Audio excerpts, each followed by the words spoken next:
Welcome to the Real Estate Syndication Show. Whether you are a seasoned investor or building a new real estate business, this is the show for you. Whitney Sewell talks to top experts in the business.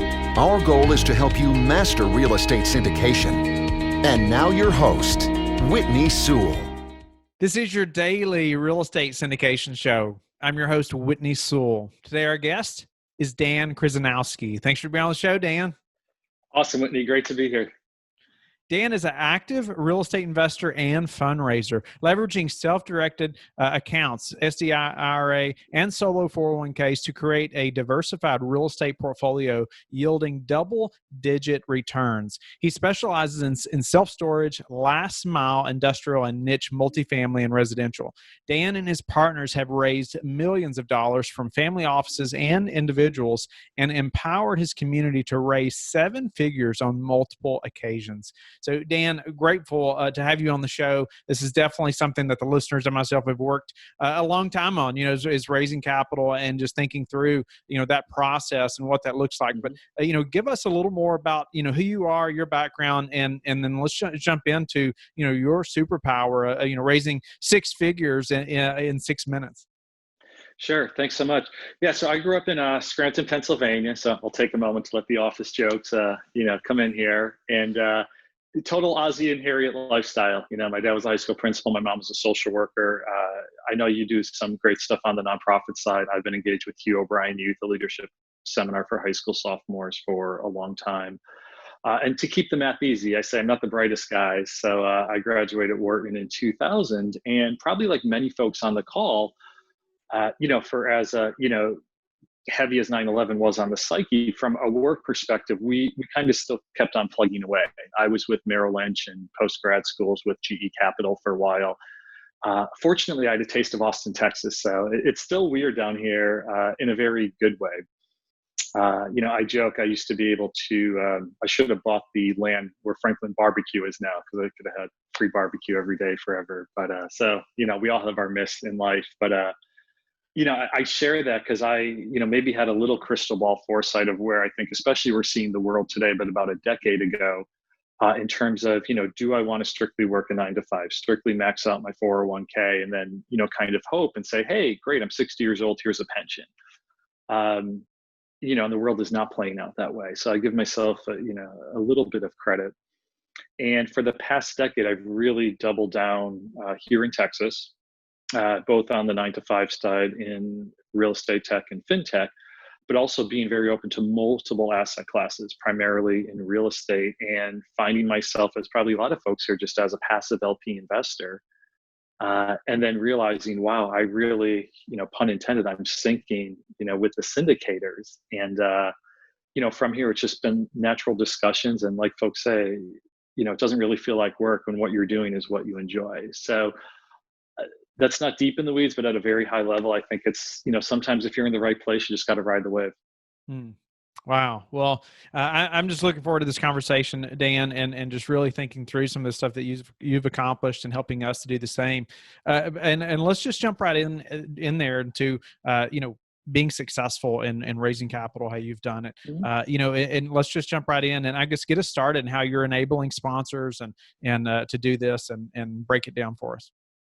Sure. I mean, Whitney, much like you, I think really educating and servant leadership and, having some faith and then things play out is how I really viewed it. So I was very fortunate, sometimes in serendipitous way back, in 2017, I was on a flight with Henry Yoshida, and Henry's last company, Goldman Sachs, gobbled up about 18 months in. And I said, hey, Henry, do you ever think about self-storage? And he said, no, not really. And I'm like, well, if you fill out all these papers and boom, boom, boom. And in his mind, he thought, well, imagine if there was just a button, or if you eliminated all the friction and we can unlock this $10 trillion of self-directed money, how beneficial would it be for not only the average Joe Jane America, but also all of the sponsors out there? So this was part of my first step in terms of, I'll call it, mass evangelization, where I had the great opportunity, particularly on the multifamily side, to meet with many of the headline players, but then also speak to and mentor, advise a lot of folks that are still trying to get their first deal and how to get to it. And in some ways, it's very simple. So if there's any takeaway, from this call, I would suggest, whether you're on the LP side or syndication side, is, get your big text message that you've been doing during COVID and say, hey folks, did you know you can use your retirement dollars to invest with me or co-invest with me in this deal?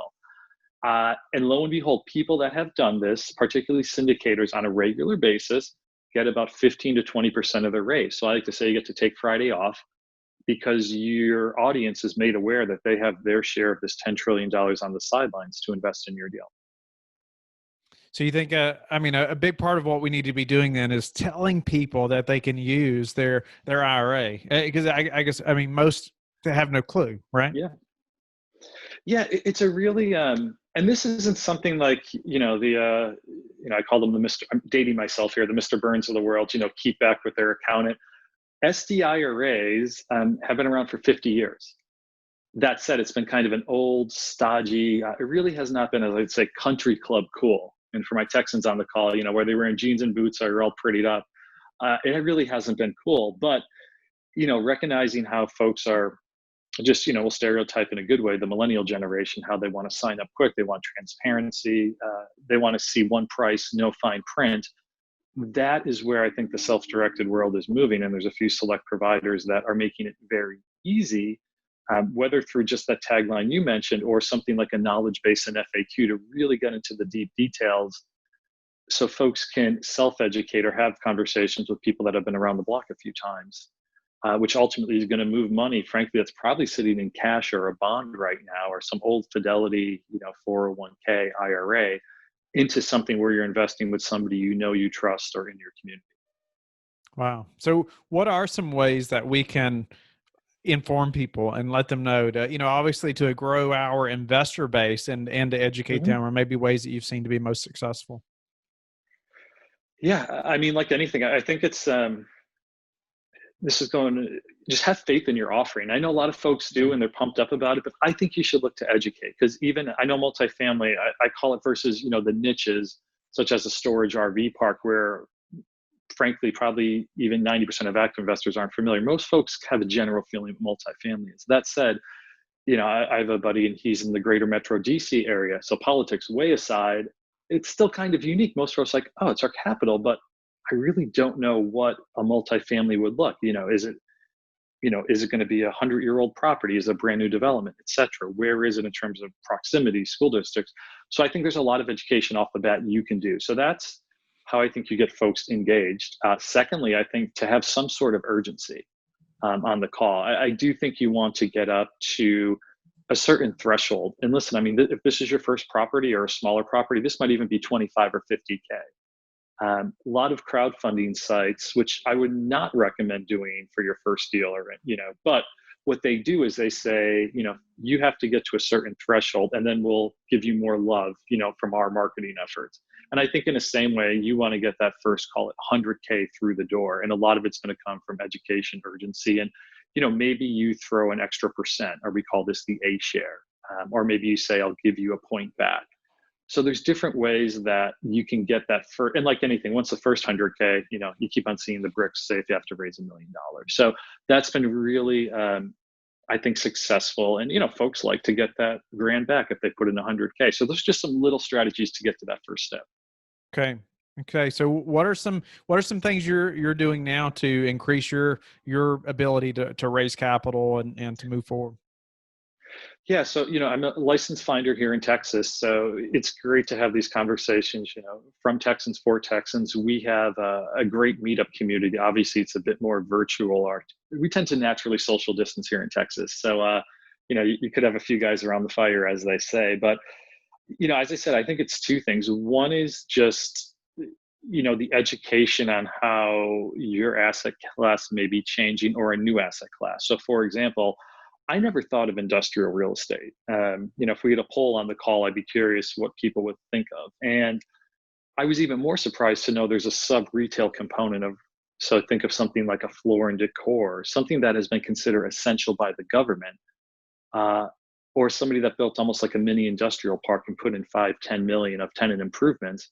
Well, they're not moving out and they're cash flow heavy. So for me, my LP hat says this might be something really good to invest in. And then, say from a syndication standpoint, I think it's a very easy sell to say, everybody has cash and bonds and 1% sort of CDs on the sidelines. This is as close to, nothing is risk free, but I'd say recession resistant as possible. Maybe you should put some money here. So really getting down to, what people are going through, what people are thinking. A gentleman I talked to yesterday is 53 years old. This is perfect for his IRA because he can't touch it till he's 60, without penalty at this time.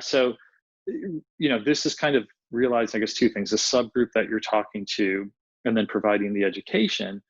And then finally, and this might be a bit of a tougher putt if one does not have a track record yet, but what really surprised me, and Richard C. Wilson of Family Office Club said this, and when you take a step back, it makes sense, is outside of Mark Cuban, a lot of family offices don't have like endless deal flow. You would think that everybody would, but it's not, venture capitalists, Anderson Horowitz, et cetera, they bring in tons, more deals than they can handle, or they probably just toss 99% of them out anyways. But the typical family office, it's not really structured that way. So some of it, I would say, for folks that, maybe you have deep roots in your demographic area, or you're in oil and gas, take advantage to speak to probably the 3 or 4 family offices, really learn their mandate, because ultimately they're going to invest with somebody that they personally like and trust. And if you sync with their mandate, meaning that I want dividend paying right now, or I don't care if I get a dividend for 10 years, I want to go, 2x, 3x, 4x. That's a very powerful thing, how you're going to structure your deal. Okay, so syncing with the family office, it's interesting. There's probably a lot of listeners that are thinking, okay, wait a minute, I'm just trying to speak to the local investor. I'm not really ready to think about, or maybe not even understand what a family office is. Maybe you could give us just like the 30 seconds on what a family office is, and let's talk about that, family office a little bit, and why we should be thinking about partnering with something like that. Yes, a family office would be think of the financial arm of a successful or notable family. So, for example, down here in Austin, Texas, everybody, has a Dell computer at one time in their life. So Michael Dell, no surprise, he has a family office. Now that's a pretty sophisticated, he probably has a team of 20 to 50 people. That said, think more of, and I grew up in Scranton, PA, or Dunmore, actually, small town America. There's a few folks that have, I'd say, the equivalent of a family office. Maybe there's 50 to 250 million in it. They're obviously quiet about what they invest in, where they want to go. That said, you can probably figure out who is on their team relatively quickly. So it's not that super hush hush. And from that standpoint, yeah, I mean, if you feel there's a natural engagement, either with somebody in the family or on the team, that's how you develop this relationship. So thinking through, like, when do I work with a family office, and maybe some pros and cons as well. I know, you have a partner like that. Obviously, they have a lot of control, some want more than others, and I know there's some operators that say, I don't want to work with family offices because of that right there, but then again, if you can have one family office that's partnering with you, that's such a different process as opposed to working with 150 investors on one deal, and so can you talk to that a little bit, Dan? Yeah, so your comments are spot on. Why I'd say, particularly for a first or novice sort of syndicator, it's difficult because, particularly if you don't have the relationship, family offices, the benefit here is they do not have to imminently invest in anything. They can hold off a few months, and frankly, they'll be fine. So, with that in mind, a lot of them, I think, wisely hedge their bets.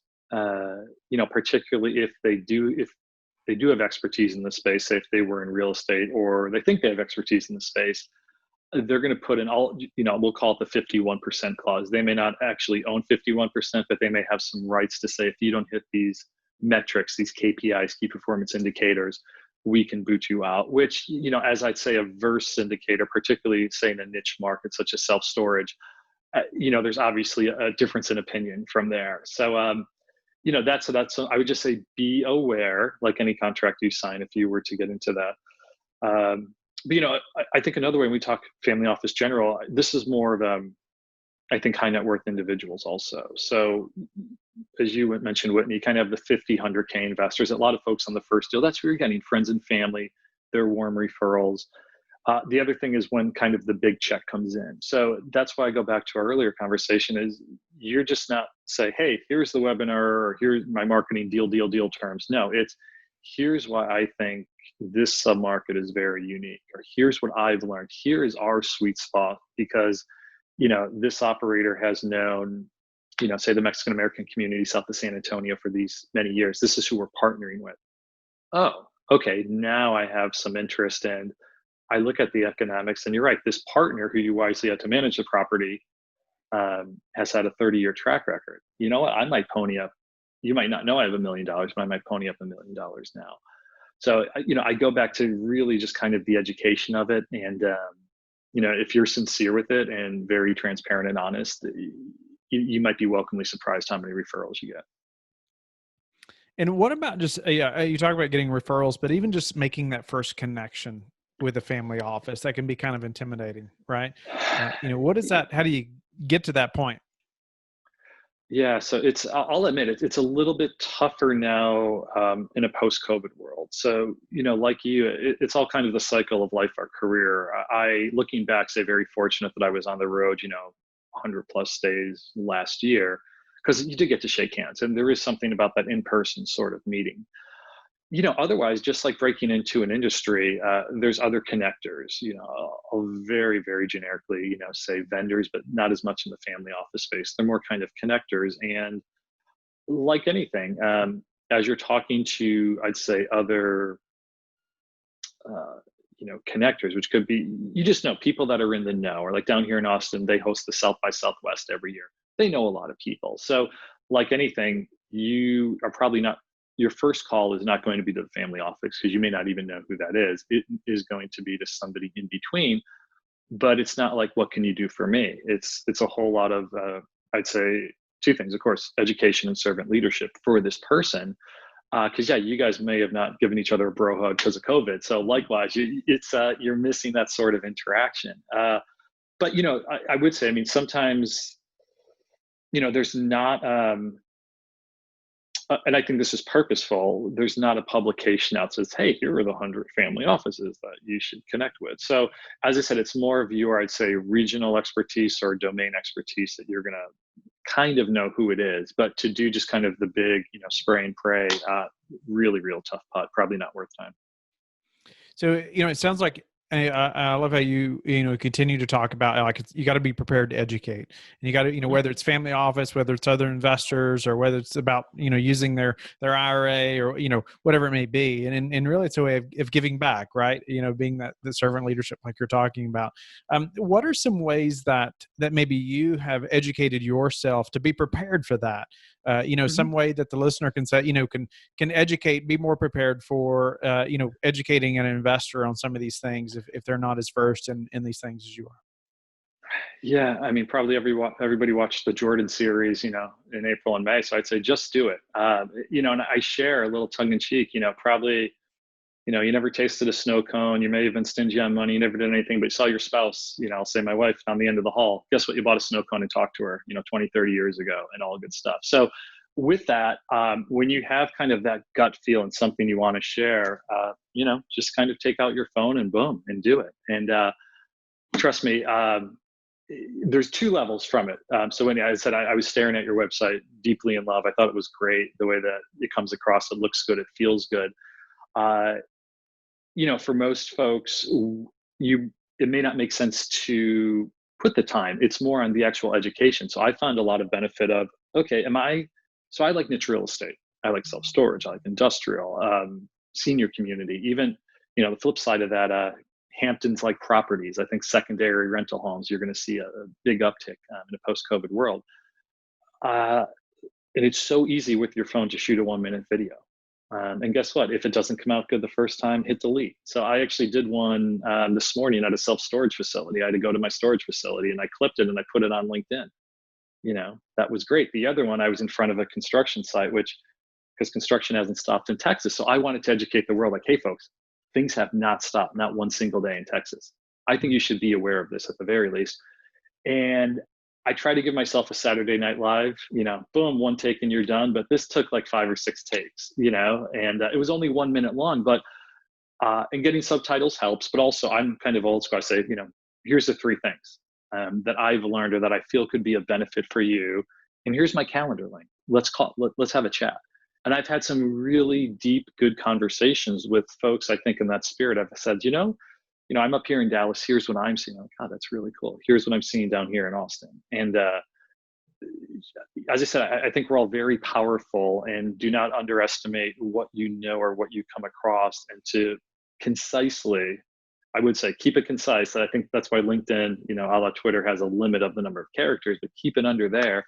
And I think there's some very powerful education, even if you don't have a website, even if you don't have a podcast, et cetera.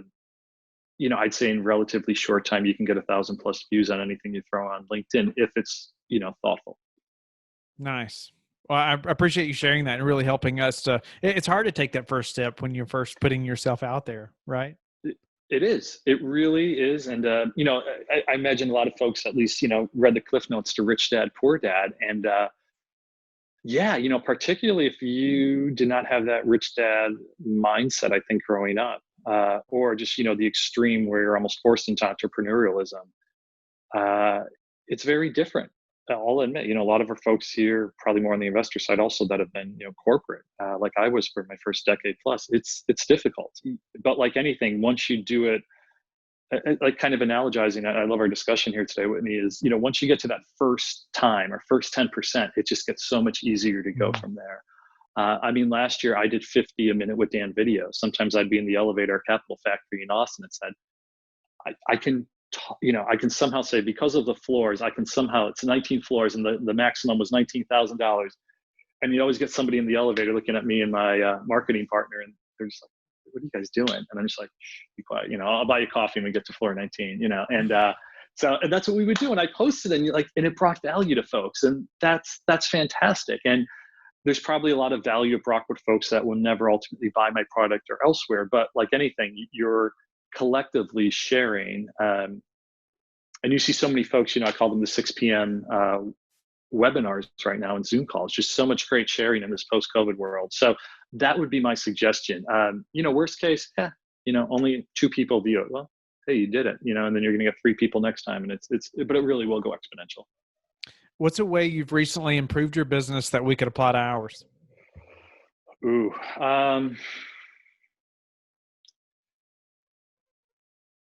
so for me, I had to, so I might be different than some of the folks on the call from this standpoint. A lot of folks, I would hypothesize on the syndication, you have a very specific investment. You're doing a 10-door multifamily in your community. This is what you're pitching. This is what you're educating on. I've been very fortunate. So at Rocket Dollar, which is a checkbook control self-directed provider, we play both sides of the coin. So a lot of LP investors coming in, but then also completely complementary kind of guiding and providing to syndicators. So I was able to see, I was like a kid in the candy store. I saw so many asset classes, got so excited. But for me, that could be confusing to my audience. So I said, okay, post-COVID world, what is essential? And I view it, I kind of view 3 buckets of types of investments. So the one which we'll not talk about because it's not relevant, but this is your venture capital, which frankly may not make sense for a lot of investors, where you put in, $1 and it either goes 10x or it goes 0. It really doesn't go in the middle. You don't see dividends. You really have no control over it. It's a startup in every way, shape, or form. So for most folks, that is probably the last bucket they will engage with, in case it's, like your brother's bar or something like that. So in terms of, I just want to preface that. But in real estate, I still think there's sort of 2 buckets. So one I'd say is, the niche, the interesting stuff with the 20+ IRR. I think self-storage is still there in certain markets, RV parks, some of these, secondary, very high-end luxury housing, potentially senior housing with good operations. They're in this potential 20% plus IRR. And that's fantastic. Now, the other side is just, wow, we're in a post-COVID world. When I think of ROI, I don't really even think of return of investment or on investment. I think return of investment first.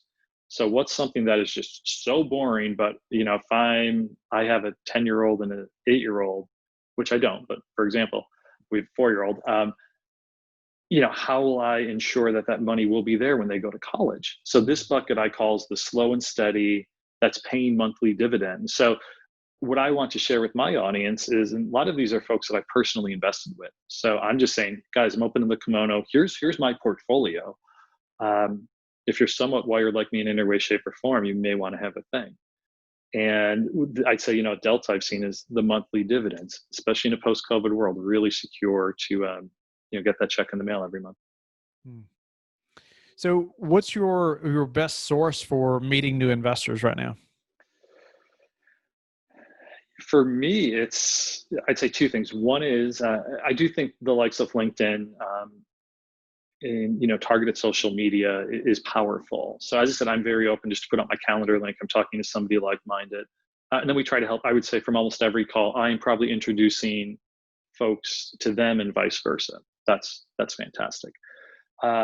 The other thing is, I'd say particularly folks that have been corporate, guess what? A lot of your corporate friends are sitting on 6 figures of cash. I can almost guarantee it. Somebody with a 20, 30-year corporate career. So it's reaching back out to folks. Scientifically, I'm sure I can hyper segment. I feel a little bit, odd doing that with my close colleagues, but things just naturally flow. I think so. I've been very fortunate that if I really wanted to target, so let's say whenever we get through this, are our kids going back to school or not? And we know this is our normal for the September through the end of the year.